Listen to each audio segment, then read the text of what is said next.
Yo everybody, my name is JCW and welcome to my level 3 Slayer guide. Using splash weapons and alternative accounts can allow level 3s to maintain anywhere from 10 to 30k Slayer XP per hour. The XP will depend on how many alternative accounts you're using. I personally use 4 other accounts, but as long as you have at least one, you're fine. So just stick to whatever is comfortable for you, and I also recommend starting with only one ult and working your way up.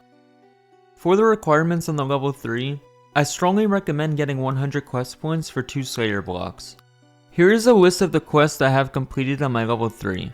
It took me less than 10 hours to do all of them, although you should also do Shiloh Village to buy the 99 Slayer cape after the grind is over. Also, do not start Dragon Slayer 1 for the anti-dragon shield if it's not too late.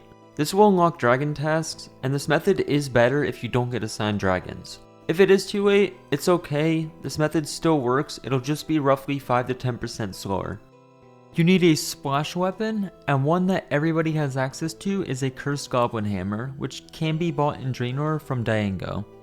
If you're not an Iron Man, buy some Slaughter and Expeditious bracelets, and some burning amulets to teleport around the wilderness. This method will work for Iron Man, it will just be slightly slower due to no access to bracelets or teleports.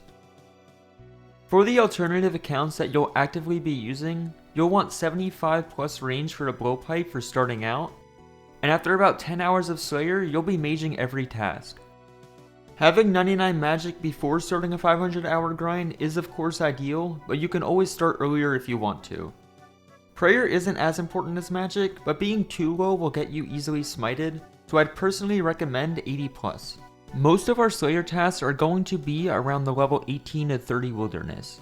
If you're going to stay around 100 to 110 combat, you'll be attackable by a lot of PKers. I recommend either being 126 combat or below level 80. Next, let's talk setups. For the level 3, make sure you have your cursed goblin hammer equipped, and in your inventory you can bring some emergency food. Bring the Slayer bracelet that you want to use for the Slayer task, and a glory to teleport to Edgeville to receive a new one. Eternal Glory is ideal, but a normal charge glory is fine as well. And of course, bring a burning amulet to get to your Slayer task. For the ult setup, you'll want an Accursed Scepter, plus 2 to 3 other items that give your maximum magic damage bonus. In order of importance, it goes Occult, to Saturated Heart, to Tormented Bracelet. Obviously, if you can't afford all of them, buy what you can. Make sure that you have Monk Robes for the prayer bonus, and a Ring of Wealth for an emergency one-click teleport. The Accursed Scepter requires Ether to be charged, and you lose all of your Ether on death when PK'd. I strongly recommend only bringing enough charges for one task at a time, usually around 500 to 1000. As you can see, I have minimal risk. Unfortunately though, the Ether doesn't show. If you don't want to lose Ether, you can bring a Trident of the Swamp instead, which does not lose charges on death. However, it is a lot weaker. Here is a list of the plugins that I have enabled on all of my clients. Without going into too much depth, you may be seeing some things happen throughout the guide when we're training. It's more than likely one of these plugins. When you're ready to start, head over to Cristelia. Before grabbing a task, open the reward shop and scroll to the bottom and make sure that you disable the I will be more Slayer. You do not want to be assigned any of the NPCs from there. When ready, grab a task. For starters, I'm going to divide potential tasks into 2 categories, NPCs in multi-combat and NPCs in singles. These 2 categories have different ways of killing. I made a Slayer spreadsheet that I will link down below, but you'll want to use this sheet as a reference. If you head over to the Slayer Rates tab, this is where all of the magic happens.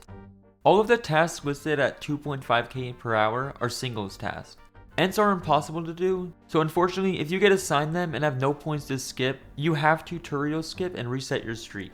This sheet can be customized with your personal rates to get your personal XP per hour, but for now, we only care for this sheet as a quick reference for seeing what tasks are in singles and what tasks are in multi. Unfortunately, to start out, we have to do about 10 to 20 tasks with minimal skipping while we get all of our unlocks. 200 points will be spent on blocking Ice Warriors and Fire Giants, and you'll block them as soon as you get assigned them and have 130 points. Then, when you have a comfortable amount of points to skip, spend 200 points to extend Greater Demons and Black Demons. So anyways, let's jump into it. We're going to start this guide by focusing on the multi-combat task strategy. So go ahead and grab a task, and hope for a multi-combat one. Singles will be explained later. We're going to start this guide with mammoths, which is actually a great task because there's barely ever PKers here. Make your way towards whatever task you got assigned, and the aggression line plugin will show you how far you can walk without losing aggression. Make sure that you can comfortably enter the area where you can camp a tile to attack all monsters once aggression is gone. When starting out, I strongly recommend just going AFK for 10 minutes at the start of every task, because this method is way easier when monsters aren't aggressive. After waiting 10 minutes, you won't have to worry about the NPCs attacking you unless you attack it first or you die. So while we wait, let's talk about how Slayer XP is rewarded to players so that we understand why this method works. When multiple people are attacking an NPC for Slayer, half XP is rewarded to whoever deals the most damage and the other half goes to whoever deals the final hit. Of course, our level 3 is always going to be hitting zeros, so we have to find a way to deal the final hit, but how do we do that when we know we can't do actual damage? That's where something called projectile delay comes in handy. When using a melee attack, the hit spot will show one tick earlier than when using a magic or ranged attack.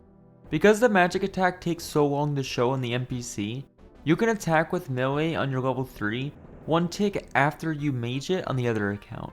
Sounds complicated, right? Well, to be honest, it's really not, especially only using one alt. To start off, get both of your accounts on the same tile. Make sure that your alt is wearing a Ring of Wealth and that it's set for left click teleport to the Grand Exchange. Make sure that your quick prayers are protect from melee and protection item. With the monk robes, it should be extremely hard to get low on prayer or even smited. When ready, send an attack on your alt.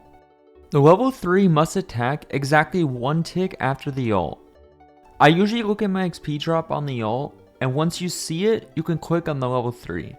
To make sure you're doing it right, the hit splats should be showing on the same tick on the enemy. A small tip is that once both accounts are attacking at the correct speed, you can permanently queue up attacks until you mess up. On this attack, I noticed that my alt is going to hit a 6 and the mammoth has 6 HP left. So instead of waiting for the hit, I can immediately click the next mammoth on my alt.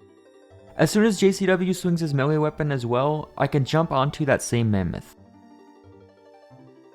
As long as both accounts are attacking on the same tick, I can also hit other NPCs on my alt to lure them towards me while splashing on the level 3. That way, I don't have to stress about winding up the attacks again. When I feel like that I've hit enough NPCs around me, I just jump back onto the one the level 3 was hitting. I will now show about 1 minute of normal gameplay with one alt so that you can get a rough idea of how this should look.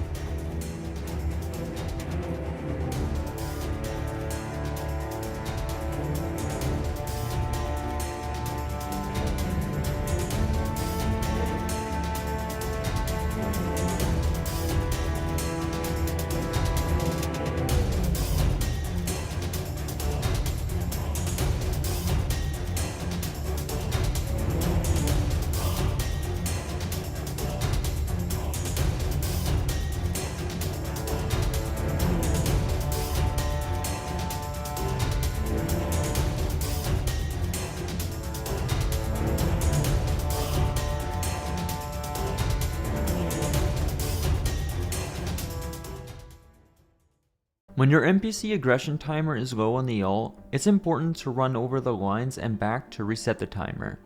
Try your best not to ever let this run out completely, because your level 3 will die.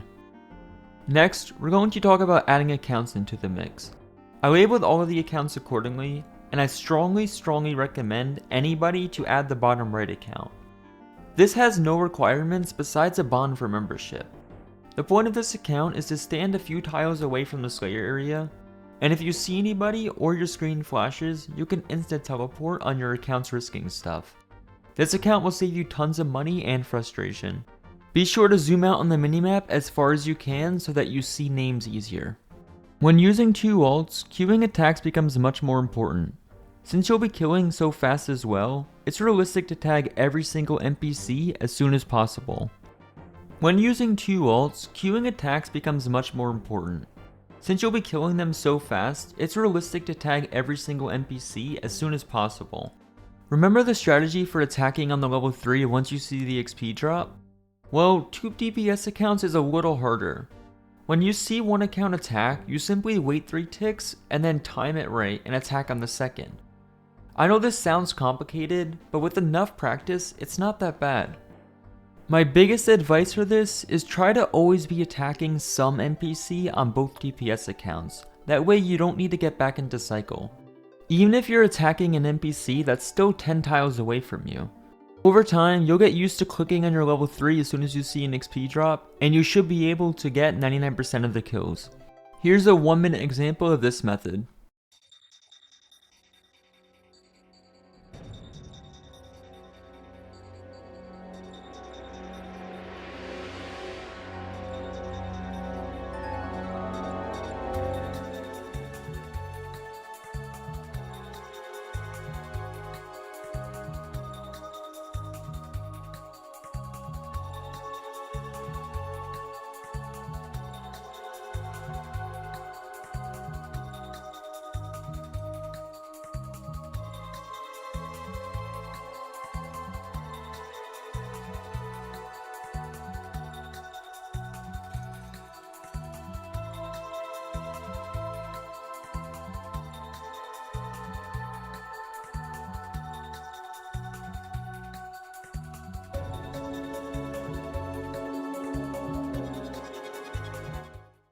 When the task is over, teleport to Edgeville and grab a new one. If you want to maximize XP rates, try to start banking on the alts immediately. Remember, you need to restock your ether every task. Next, if you want to try gaining XP instead of AFKing for 10 minutes every task, find yourself a safe area where you cannot be attacked. The meta will be to tag and drag as many NPCs on your alt as you can, and then come out from hiding on the level 3 to attack something. Be sure that the enemy you're attacking is already attacking your alt. If it can't reach your alt, it will switch to your level 3 and kill you.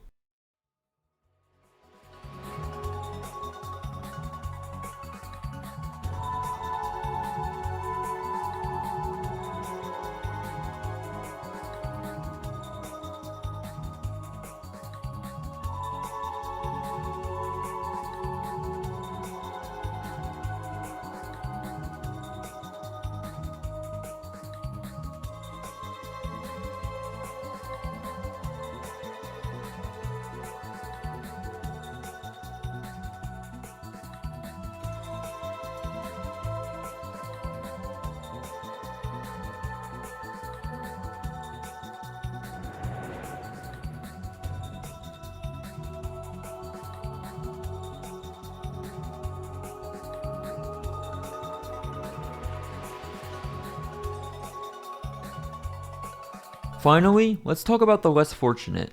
In the beginning, you will have to do singles tasks. I got Earth Warriors, so I will use these as an example, but this method will work for all singles besides Ents. To start off, do the usual 10-minute AFK at the start. Next, bang everything on your DPS alts and bring out a blowpipe and Serp Helm. Make sure both are charged with Zora scales, and you can use any darts, mithril, and above. We still have to deal the final hit, but we can't attack at the same time because it's not multi-combat. With our Serp Helm plus Blowpipe charge, we have a 100% chance to venom an enemy. When we damage the NPC to venom it, the venom does not count as dealing a new hit. So get the NPC low HP plus venomed, then stop attacking. Move to your level 3 and bonk it once. Wait for the venom to kill it and you'll get the Slayer XP drop and your task will slowly go away. This is painfully slow on every single task, but as I said in the beginning of the video, you only have to do these in the very beginning of the grind. If the NPC is too low HP and you keep one-hitting it, brew down your range level. As long as you hit a 1, the venom should work. Sometimes if aggro switches, the venom might randomly stop, and if that should happen, just kill it and continue the method as normal. Hopefully I've covered everything in terms of mechanics. As for the locations of all tasks, I decided to update my spreadsheet. So if you're going to try out this method, make sure you click the link down below. TUI for watching guys, I really hope you enjoyed this guide and or found it useful. If you did, feel free to drop a like or subscribe if you haven't. Best of luck on your level 3 adventures. Take care.